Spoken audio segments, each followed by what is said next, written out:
xitaa waxaa jira meydka magaalada gudaheeda ah oo markaas dabcan dadku say ii sheegeen in ay arkeen xitaa meydad yaanyuur iyo sidoo kaleeto xayawaanaadka ay cunayaan waana midda dabcan sababtay in dagaalku uu sii dheeraado maadaama halkan dagaal aad iyo aad u qaraar maalmihii ugu dambeeyay ciidamada dawladda federaalka Soomaaliya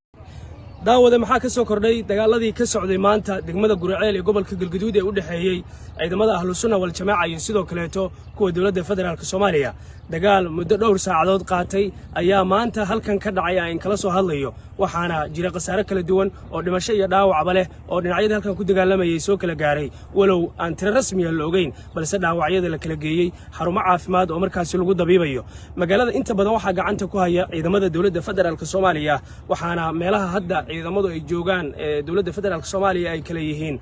isbitaalka Sterling waxa kale oo ay joogaan dabaqa air kale oo awl ay saarayeen ciidanka Ahlus Sunnah wal Jamaaca waxa kale oo ay markaa iyagu ay ku sugan yihiin ciidanka dawladda federaalka Soomaaliya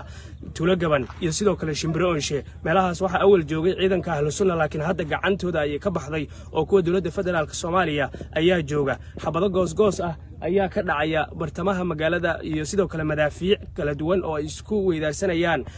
dhinacyada ku dagaalamaya degmada Guriceel dhinaca jaamacadda iyo sidoo kale xirta Sheekh Salaad Haydar ayay ku sugan yihiin ciidamada Ahlus Sunnah wal Jamaaca waxaana halkaas hadda ka socda dagaal aad iyo aad u qaraar iyadoo gobolka uu haatan uu sii dhici rabo oo qoraxdu ay sii dhici rabto ayaa dabcan meelaha sadda aan sheegay waxa ka socda dagaal aad iyo aad u qaraar oo hubka culculus iyo kan fudud la isku adeegsanayo waxaana dabcan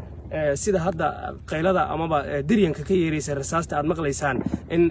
xabadu ay xoogaysatay isla markaana ay u dhaxayso dhinacyada dagaalku ka dhaxeeyo dawladda federaalka Soomaaliya iyo sidoo kale ciidanka Ahlus Sunnah wal Jamaaca magaalada Guriceel waxa soo gaaray ciidamo ka tirsan dawladda federaalka Soomaaliya kuwaas oo gurmadyo kala duwan u ah ciidanka halkan ku sugan dawladda federaalka Soomaaliya markaas ka socda dagaalka kula jira Ahlus Sunnah wal Jamaaca ciidankeeda ciidamada Ahlus Sunnah meelaha hadda ay ku sugan yihiin dagaalka uu aad uga socdo waxa kamid ah xarunta jaamacadaha iyo sidoo kaleeto xirta Sheekh Salaad Haydar iyo waliba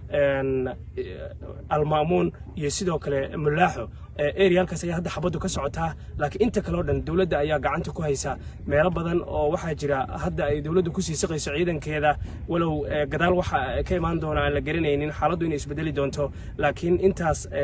hadda waxa ku sugan ciidanka dawladda federaalka Soomaaliya iyagoo mar ka sii dambaysa saacadda ka dambaysa uu dagaalku sii kululaanayo isla markaana dhinacyadu ay madaafiic kala duwan isku adeegsanayaan maalinkii saddexaad ayaana dagaalkan uu ka socdaa magaalada Guriceel waxa jira dhimasho iyo dhaawac fara badan oo xitaa waxa jira meydka magaalada gudaheeda ah oo markaas dabcan dadku say ii sheegeen in ay arkeen xitaa meydad yaanyuur iyo sidoo kaleeto xayawaanaadka ay cunayaan waana midda